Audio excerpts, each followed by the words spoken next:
I can refill my patch with these later.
Gemstone. It's green like blaze, but it's hard and shiny. Wonder if merchants would be interested.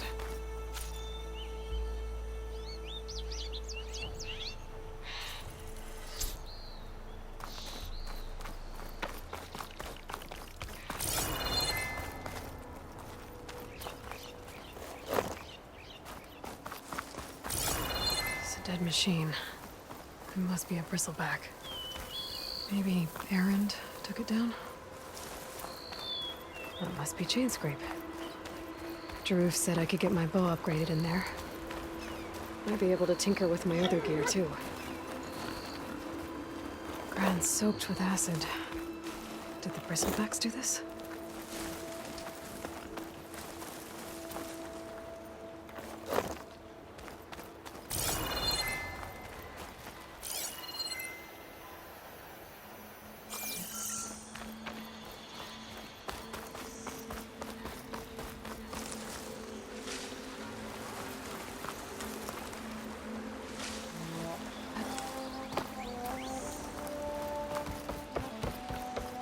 Outlander approaching. Is that the Savior? Wanna come in, Savior? Welcome to Chainscrape, Savior. Open up, guys. Jorv's orders. Good enough for me.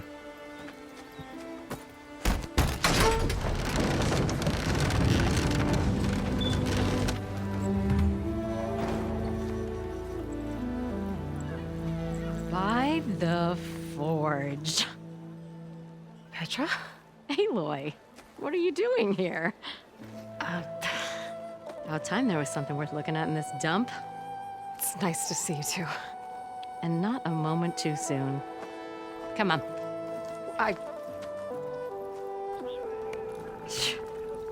Damn brewery's the only thing I can count on in this place. Yeah, I heard. Machines, work stoppage. Oh, those are just the latest malfunctions. Chain Scrape's always been a few tools short of a kit. And right there is the biggest tool of all. Our land, not our problem. The bristlebacks are everybody's problem. Roland? You've heard of him, Yeah. but he's a story best told over a cold beer. Petra. I'm just passing through. I'm headed west. Oh, There's an embassy at Barren Light I need to make happen, and then I keep moving.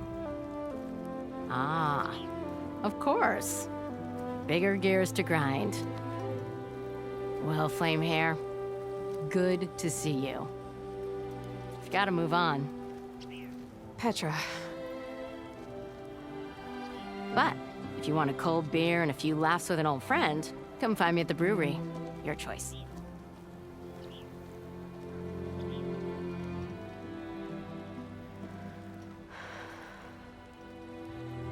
Well, this old one guy sounds like trouble. Maybe Petra could use some support. But first things first, I need to find that workbench and upgrade my bow. I'll have you know, I am the smartest man that has ever stand that. Drink the letter you make about Oh, there! There you are! So, are you new to the Daunt? I am most certainly so. Watch as I walk in a straightish. Look, I found them shards fair and square. Hammer isn't gonna kill you. Unless Alvin and his cronies hear about it. Now leave me be. Oh, hi! Workbench is free if you need to Look tinker at with you! that gear. And one drink for other me. Shop looks closed. Yep, Can I still use the workbench? I ain't gonna stop you. He didn't even have one hair on his chest. Shop's closed, Red. You're welcome to use the workbench. Best I can do.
Eyes up here, sister!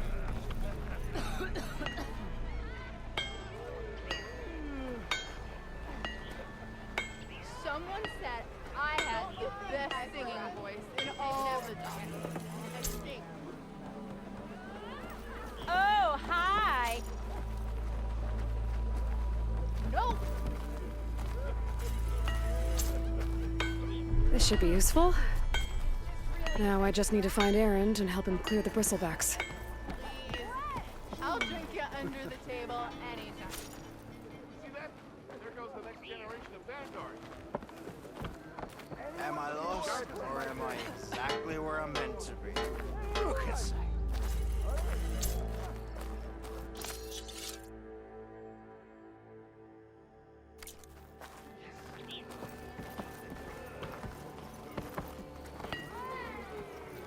Look, Ho there! Nora. Must be an exile. Took you long enough. I could. You're a Nora. And I'm inebriated. Yeah?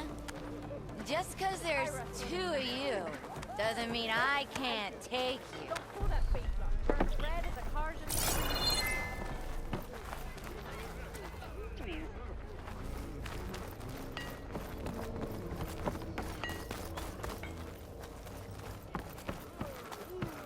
I'll have you know, I am the smartest man Round. to ever stand exactly. The more you say it, the more wrong it sounds. Eyes up here, sister!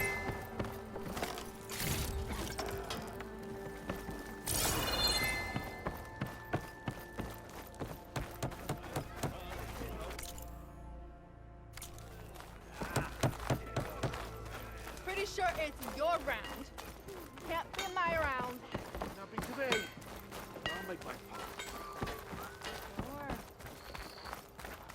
Red hair if an Ostrom hammers metal in an empty board. Hammer tongs! I hope Corvin and the others are doing better than I am.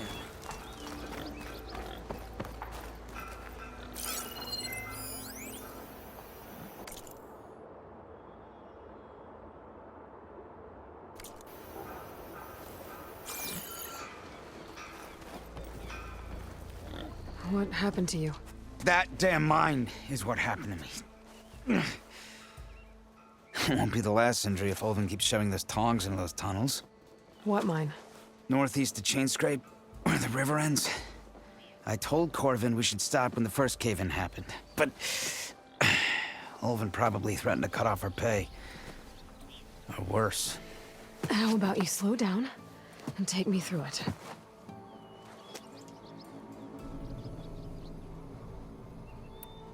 You mentioned you were injured in a cave-in.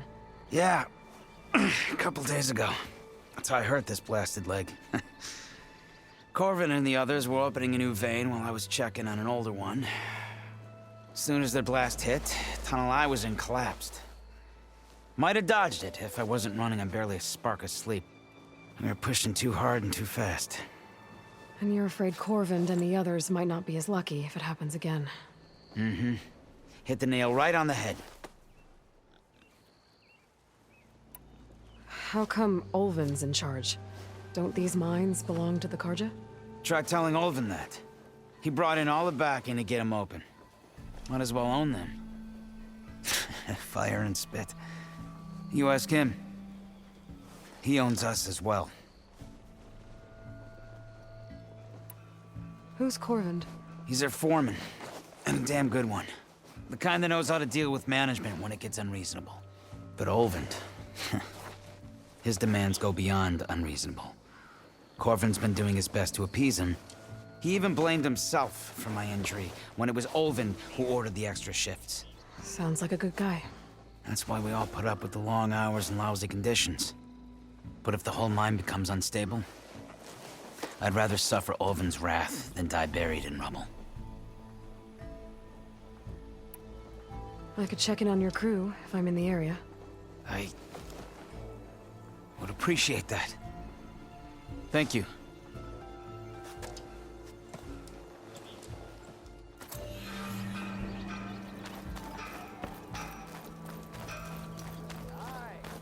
Hello. Ahoy! Aloy! Do I look like I know? One drink for me, and one drink for others. We're on the same side here, Aldo. The bristlebacks threaten us all. Whoa! Drop the act.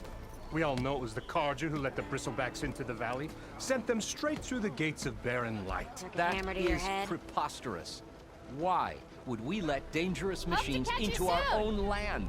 You mean the land that honest Osram laborers work tirelessly with no say in its governance? The land that, should you sign the decree, Oh, you and that damned concession decree. would be managed by the people who actually live and work on it.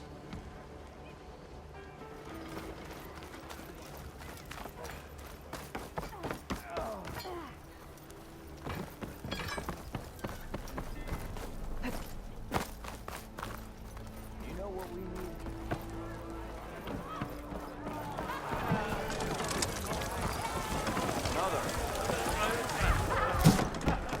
Hey, Mildef.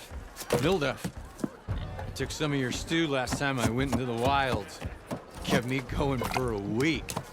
Felt like I could have put a strider in a sleeper hold. Enjoy it while it lasts.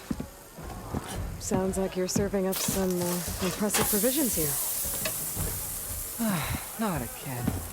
You can have the discount too, but you'll have to come back later. I think you have me confused with someone else. Oven didn't send you? No. Oh, my apologies. It's just that his minions won't stop pestering me. Now I've even worn out my special grill.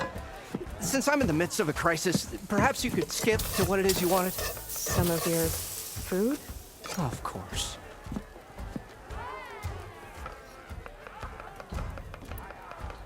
Are Ulvin's people causing you problems? Oh, yeah. They constantly demand my best, but the equipment I need to make my signature dishes isn't built for batch cooking. And don't get me started on the Ulvin discount they feel so entitled to. And if you refuse? I make meals, not trouble. How did you end up in Chainscrape? Heard about a new and upcoming town at the edge of the frontier. Where there's a town, there's a tavern. I was in need of work.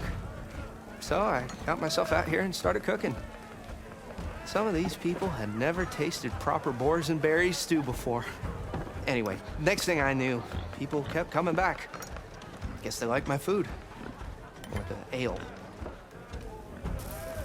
Your last customer mentioned your cooking really kept him going out in the wild. Where I'm headed, I could use some of that. I would be happy to oblige, especially since you have the decency to ask pleasantly. But my special groove griddle is no more. Without it, I can't cook any of my signature dishes. I hate to think what'll happen when I'm forced to refuse Ulvin or his goons. Even if I already had the right ingredients, there's nothing I can do. Unless you can source me a temporary replacement? What do you need? For the ingredients, a few pieces of decent wild meat, and I'd say a big handful of bitter leaf stems. That'll do. As for the griddle, a corrugated metal panel might suffice until I can have a new one forged. You'd likely find one in a scrounger pile, if you follow the river to the northeast. Don't worry, I'll clean it first. You'll have no issue finding boars and bitter leaf on your way. Assuming you're as much a hunter-gatherer as your clothing suggests. Thanks, Mildef. I'll keep an eye out. So that's what gratitude sounds like. And don't let anyone push you around, okay? If you say so.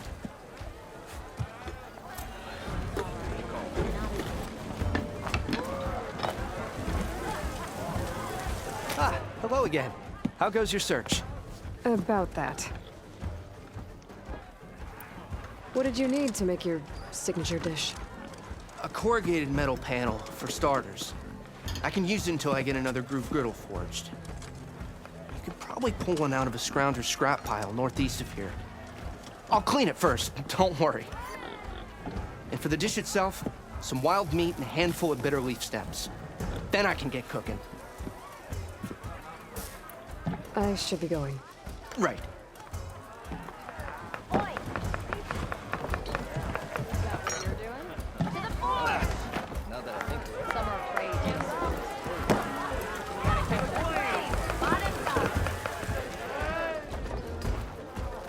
the other day. I know How goes it, Hammer?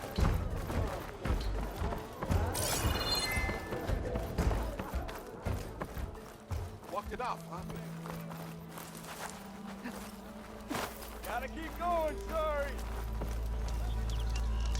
I want another couple. I am certainly whatever. You're having Almost 4. Sorry about that, Brett. Last time I was back, he'd already started.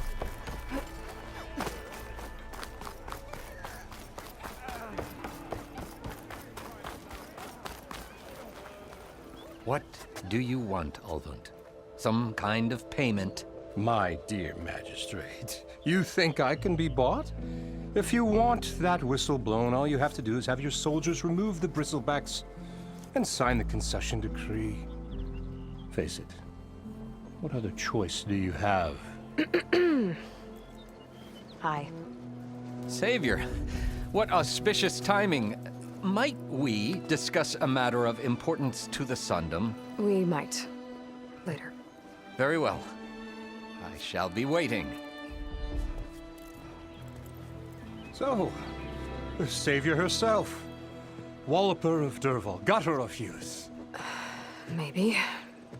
I've heard many tales of your beauty and heroics, my fierce lady warrior.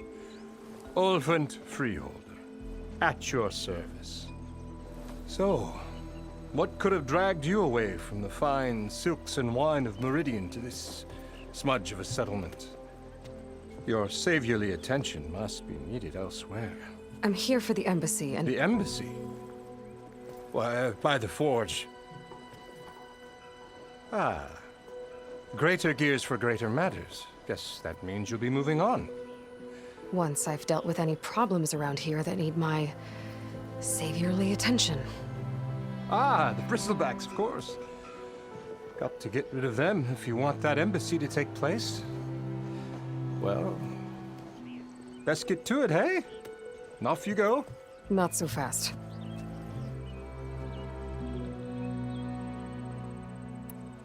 You don't seem to have a high opinion of the magistrate? Well, I refuse to play nice to some fancy-robed parchment pusher when my fellow laborers are being bullied, intimidated, and taken advantage of. How noble of you. Noble, ha!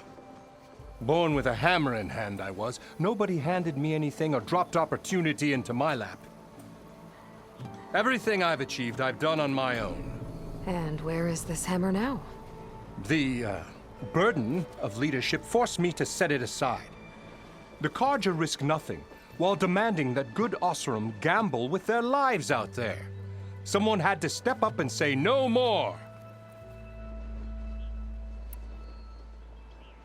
You ordered the work stoppage? Indeed I did. We're laborers, not soldiers. Until the Carja clean up their mess and give us the fair deal we deserve, I'm not risking Osseram lives. Fair deal? You mean your concession decree? It's not my decree. It's on behalf of all the good Osseram laborers of this land who do all the backbreaking work, while only the Carja reap the rewards. All we're asking for is the ability to share in this prosperity for a land worked by the people, for the people. Right. Then just how much would be your share? Only an amount appropriate to my contributions to this community, of course. If Chainscrape is on Carja land, shouldn't a Carja be in charge? Who appointed you? The sensibilities of good Osseram folk, of course. You think a Carja can head this whole venture? Ah! The magistrate can barely make the trek from Barren Light without losing a few screws. So you have no real authority then? People only follow you because you say so. Loudly. Anyone who has followers has authority. I've been with Chainscrape from the beginning. I mean, I'm practically its founder, and its honest folk know I'm indispensable to its success. You said you founded Chainscrape. Somehow I doubt that. Practically founded, I said. I alone saw its potential when it was just a smattering of tents in Barren Light's shadow. I invested in the mine, convinced some friends back home to do the same, and here we are. You could say Chainscrape is what it is thanks to me. Oh, so you're not just standing around and profiting off everyone else? Not at all. Sure, I make a little return on my investment here and there, but my main priority, as it was from the beginning, is to look after the well-being of these honest, working Oseram.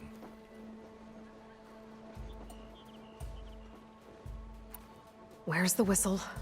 Right in the middle of town, but with the threat out there, I'm not endangering innocent Oseram lives. I'm going to clear out the bristlebacks. And when I'm done, this valley is going to get moving. If that's what it takes. Until then, I'll keep looking after the safety of these good folk. Just be ready to blow the whistle. Almost ready to go? Better see what that Karja magistrate wanted. I bet he's in the tavern. Anyone see where I put my drink? I think I've had too much to drink. Am I lost, or am I exactly where I'm meant to be? Never fear, my lady. You have found me. For the brewmaster. Same here. Over here. Welcome, sister. Whoa. Are you ready?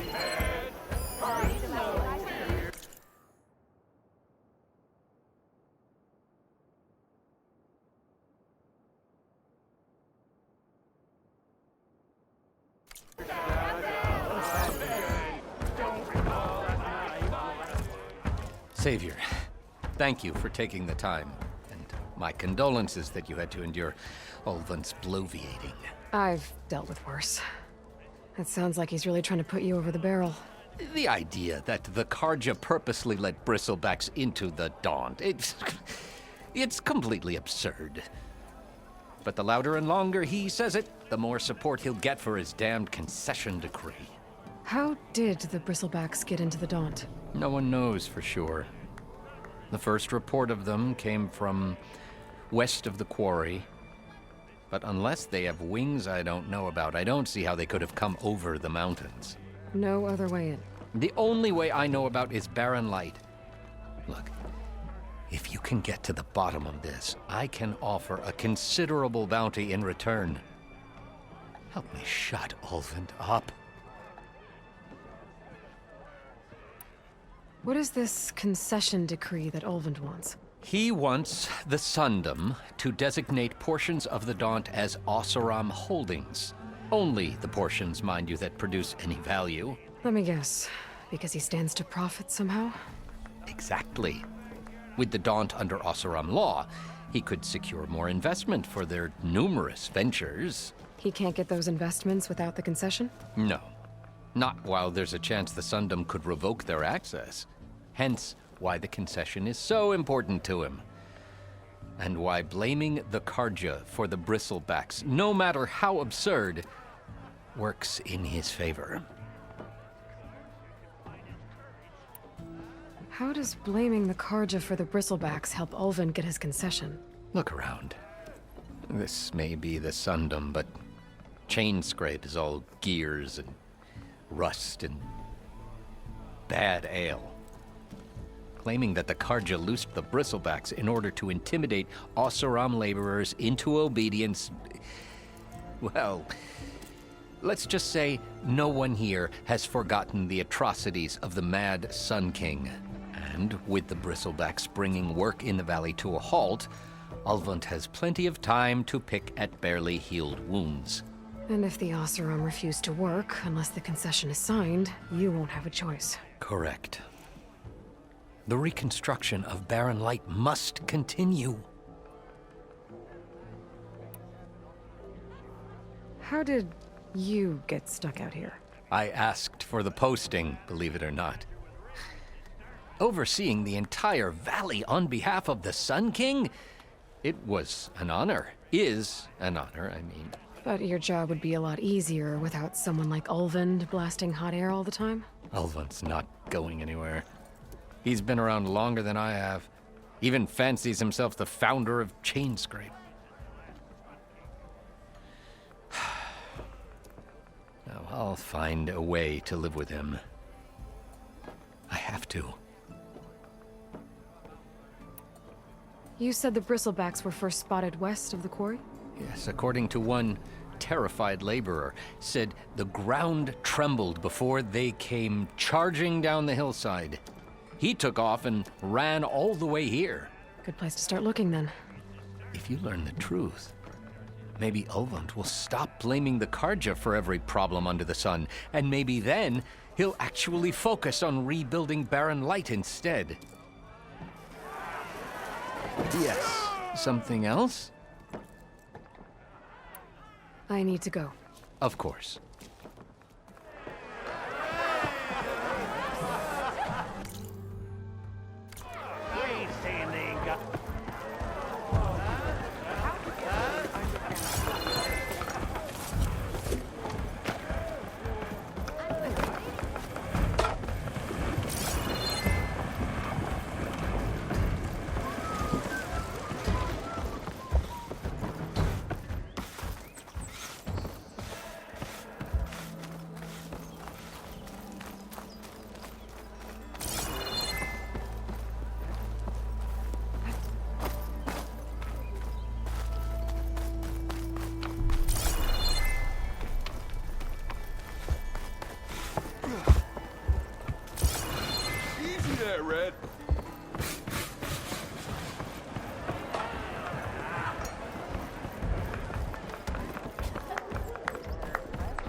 Aloy. Hey, Ray.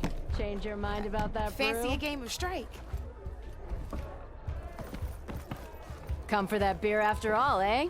Here, sit down. Get a pint in her hand. Wasn't expecting you to swing by. Since when do I do what's expected? Ha!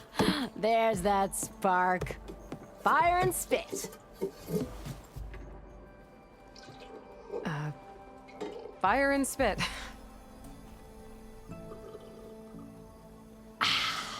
That's a blast from the bellows. Won't fix the forge, but at least I can forget about my troubles for a while. Like what? Take your pick. We got bodies to bury from the bristlebacks, the work stoppage, Ulvund grating the gears about his concession decree. Hey! Weapons off the table! Ah, don't listen to me. Nothing a cold brew and knocking some heads together can't fix eventually.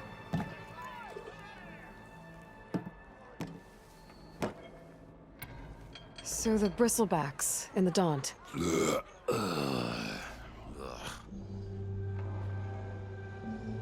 Where did they come from? That's the thing. No one rightly knows. They just showed up one day, rampaging around the valley like they exploded out of a forge. Lost some good people. But I heard talk of some vanguards trying to take them down. Did they come through here? Stopped by briefly for supplies. Ulvund was none too pleased. Won't be able to crank it to his advantage once the bristlebacks are gone. But how could bristlebacks and the Daunt help Ulvund?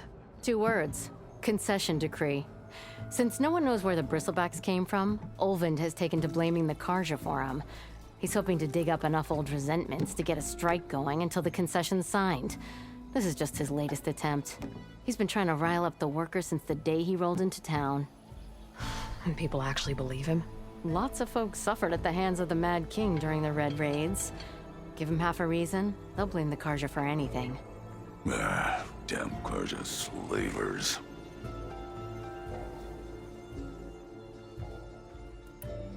I thought you'd be back in Freeheap. Well, after the big battle at Meridian, I went back. But realized it was running smooth. Didn't need me. Heard about the rebuilding out at Barren Light. Figured they could use another hammer. Been scraping by ever since. You could always leave. And go back east? Nah. I ain't one to leave a lit forge. Besides, someone's gotta be a squeaky wheel for the workers around here.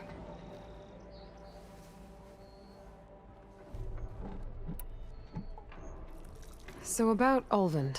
Around here, everything's about Ulvund. How'd he end up in charge? He got here early, like a squirrel smelling a fat nut. He knew rebuilding Barren Light would need stone and timber. So he jangled purses all over Mainspring, getting investors to front claims on anything in the Daunt that might be worth a damn. Thing is, All the bankers back home know that this is Karja land, and the Sun King can revoke those claims at any time. That's why he's desperate for the magistrate to sign off on a concession decree. This concession decree, what is it exactly? And how would it help Ulvund? It's pig diddle, that's what. A writ that would put all Osram claims in the Daunt under Osram law, even though they're on Karja land. It would mean that any existing ore, stone, and timber claims couldn't be revoked by the Karja. No more risk, no more hesitation for investors back in the claim to pour in the shards and expand their business. And since Ulvund has a stake in all those claims, it would make him richer than a scrapper in a junk heap. Not to mention Chainscrape would become an Osram municipality, so he could buy enough votes to call himself an Elderman. He's a sly old badger, I'll give him that. Figures if he keeps up the pressure, eventually the magistrate will sign. Well, I have to be going. Thanks for the drink, Petra. I'm glad I stopped by. Anytime, Flamehair.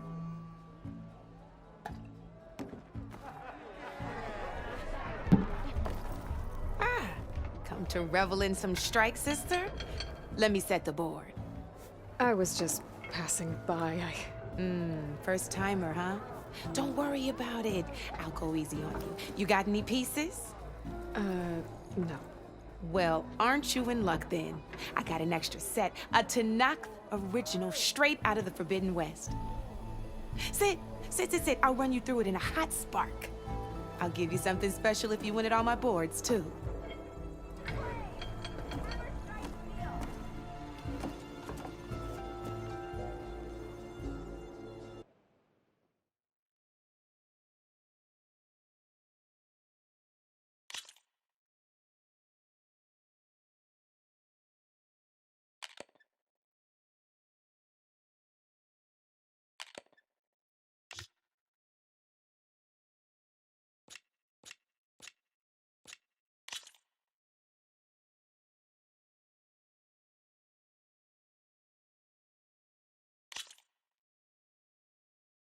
All right, let's start off simple. The Tanakh like to say that Machine Strike is a game of pure strategy. We each get a set of pieces. Each piece represents a kind of machine, and each machine is worth a different number of victory points. And to win the game, you'll need to gain 7 victory points by destroying the opponent's machines. It can be tricky remembering the details of every machine, so we use these notes to keep track of them. You see that number on the top right corner? That there is how many victory points you'll get for destroying that machine. Notes also tell you how far a piece can move, how powerful their attacks are, the distance they can strike from, and of course, their health. Okay, that's enough for now. Let's just play. I'll explain the rest as we go. I own the board, so I get to choose who goes first. Since this is your first time, I'll let you go. Usually you get to choose which pieces to set on the board, but this will do for now. Pick up that machine piece to your right, and move it forward. And remember, each machine can only move a certain distance. Take a look at your notes if you need a reminder. Easy enough, huh? Now, you get to move 2 machines each round, so go ahead and pick a second machine.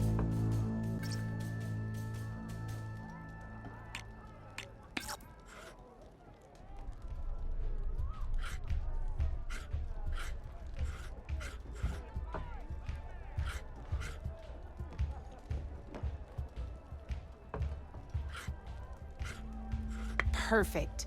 There's not much else to do for now, so just end your turn. We're forging onwards. Let me move my pieces here. And we're back to you. This time, why don't you try attacking one of my pieces? Try with that machine on your right first. Now move the piece close enough to when performing an attack, you'll be testing your machine's combat power against the opponent's. A machine's combat power is a combination of the terrain your machine is standing on and its own attack power. This board only has grassland terrain, which has no effect on a machine's combat power. And your current machine has 2 points of attack power. So in total, your machine's combat power equals 2 points. Since my machine isn't the one attacking, it has 0 points of attack power. And just like your machine, it's not affected by grassland terrain. So right now, the difference in combat power between the two machines is 2 points. This means your machine can do 2 points of damage to my machine. Did you get all that?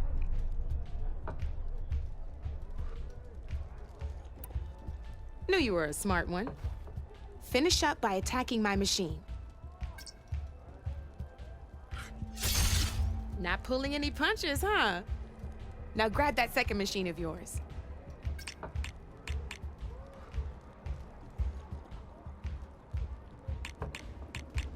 See how your machine can't move close enough to attack mine? You can make your machine sprint. That lets it move 1 space further. Try it out.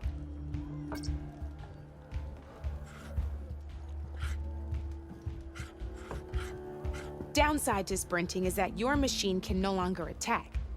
Now, some players like to take a risk and overcharge their machine in cases like this. Overcharging lets you attack after a sprint, but it will damage your machine's health by 2 points. So use at your own discretion.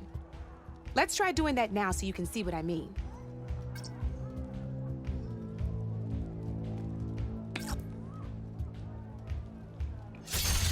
That's about it for your turn then.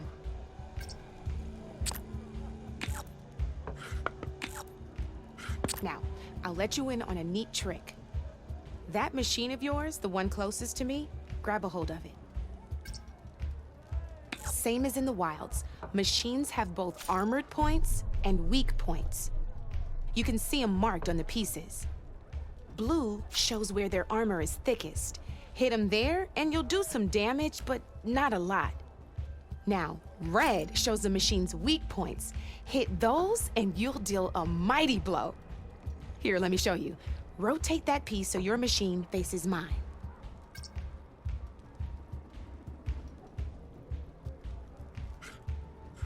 Now let that machine have it. Off the board she goes, and there's your first victory points. You don't have 7 of them yet, so let's keep going. Your machine attacked mine, but hasn't moved yet. Go ahead and move downwards towards my remaining piece.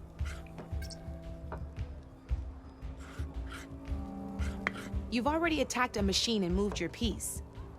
But if you overcharge your machine, you can attack a second time. And by the look of your machine's health, you'd be sacrificing your piece to defeat mine. But sometimes, that can be a good thing. Overcharge your machine to attack mine a second time, and I'll show you what I mean.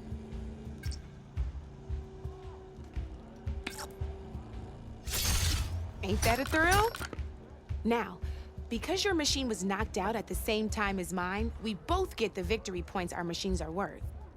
Good news is, since you're the one attacking, you're gonna receive your victory points before I do.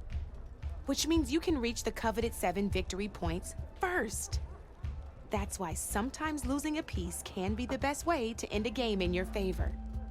Now, you'll notice you didn't get quite up to 7 victory points this time, but you did destroy all my pieces. That means you're the winner! That wasn't so hard, was it? Just remember to always check for the best terrain to attack from. You'd be surprised the advantage you can gain over an opponent like that. I know it saved my behind in a game or two. I'll try and remember that.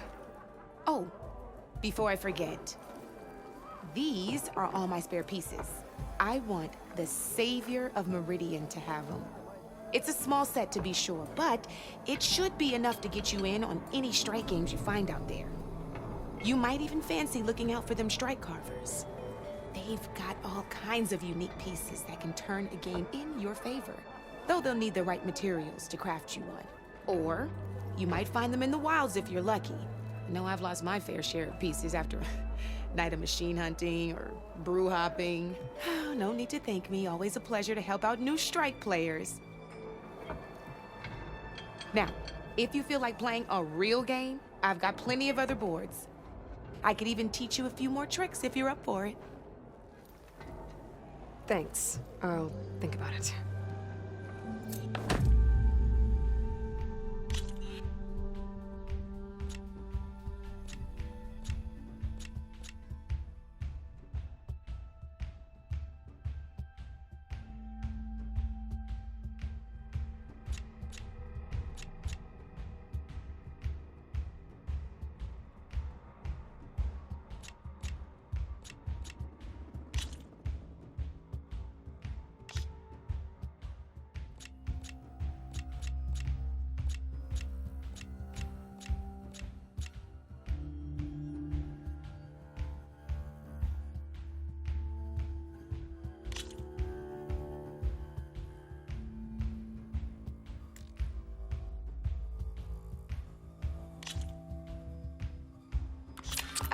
I knew I'd make a strike player out of you yet. How about this time I tell you how to use a board's terrain to your advantage? This one's got all the different terrains you can encounter in a game of Strike. Knowing when and how to use them can mean the difference between victory and defeat. Terrain mainly affects your machine's combat power. As you know, when fighting an opponent's machine, you compare its combat power to yours. The higher your machine's combat power, the more damage you can do. So finding the right terrain is an essential strategy for overpowering your opponent. Here, I'll show you. Grab that piece to your left and move to attack my machines. Now let's take a look at your machine's combat power. Combat power is the sum of a machine's attack power and the value of the terrain it's standing on. Since your machine is attacking, it's using its 2 points of attack power. It's also standing on forest terrain with a value of 1 point. Add those together, and your machine has 3 points of combat power. My machine is standing on grassland terrain with a value of 0 points. It's also not attacking, which means their attack points aren't in play. So my combat power is 0. This means your machine can do 3 points of damage. Go ahead and test it out. There you go. Now, choosing the right terrain doesn't just improve your offense. It can also help defend your machines from attack. Grab your other piece and place it in front of my second machine.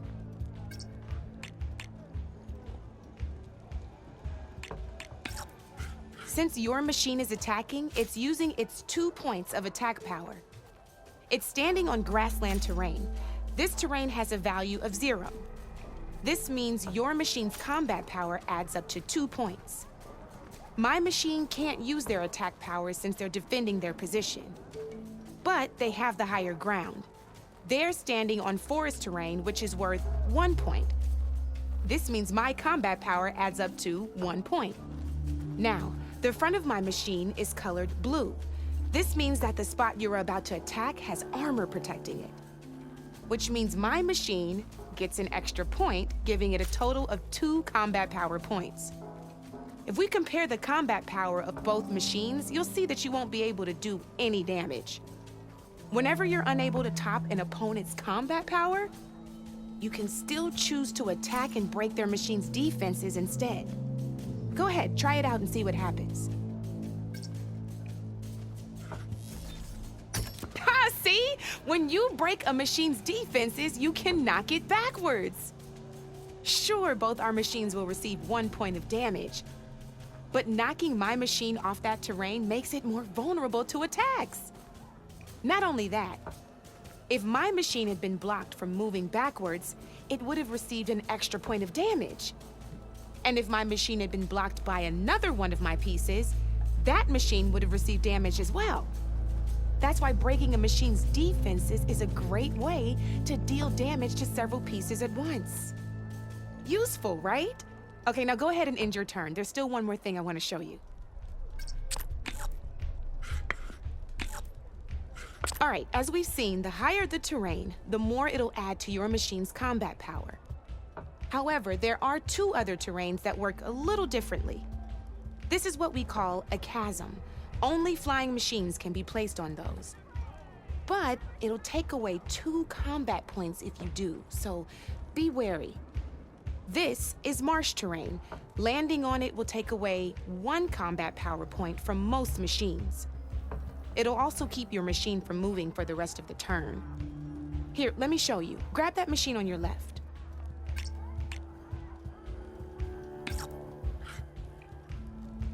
See? All you can do now is wait for your next turn to move again. Or you can overcharge your machine to get out of there. You can still attack any nearby enemies so you're not completely helpless. Well, I think that's enough yammering from me for now. Promise it'll all come in handy next time you play.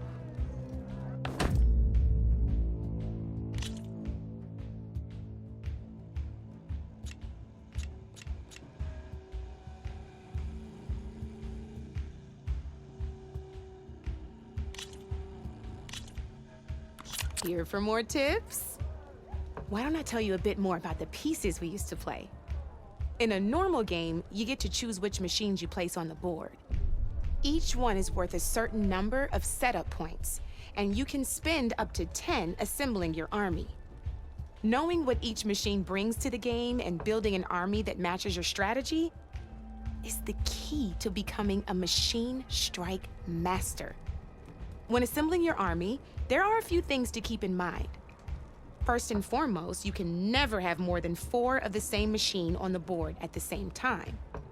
With that in mind, most players would choose machines based on how far they can move or how much attack power they have. But a real strike player will be looking at a machine's type and skills. Let's take a quick look, shall we? Pick up that machine on your left. All right, let's talk about the different ways in which a machine attacks its opponents. In other words, its machine type. If you look at your notes, you'll see this machine here is a melee type. You can also tell by the shape of the base the piece stands on.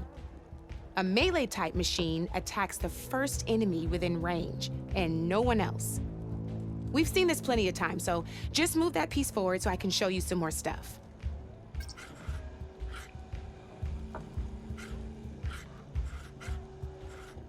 Great, now grab your other machine. Looks like we've got ourselves a gunner type machine here. This means they'll only hit the farthest enemy in their attack range. Let's move that machine forward and end your turn so we can take a look at the rest of the pieces.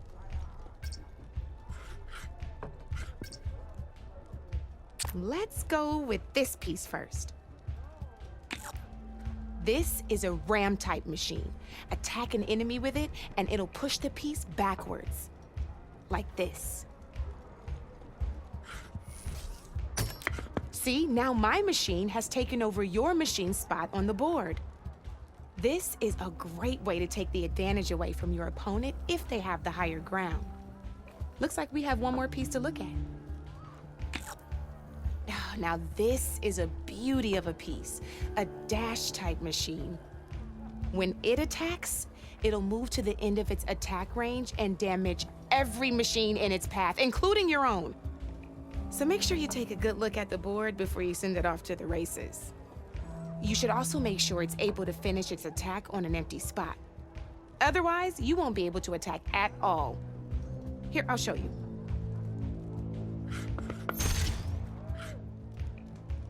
Look, it even rotated your piece. A nifty little piece you'll definitely want in your set. If you look at your notes, you'll notice this particular machine has one of the skills I mentioned before. There's quite a few of those, and we haven't even looked at all the machine types yet. But I'm pretty sure you've got more important things to do, so I made you a list. It's got all the tips and tricks we talked about, too. I think that about does it for now, so if you want to play a real game, just let me know.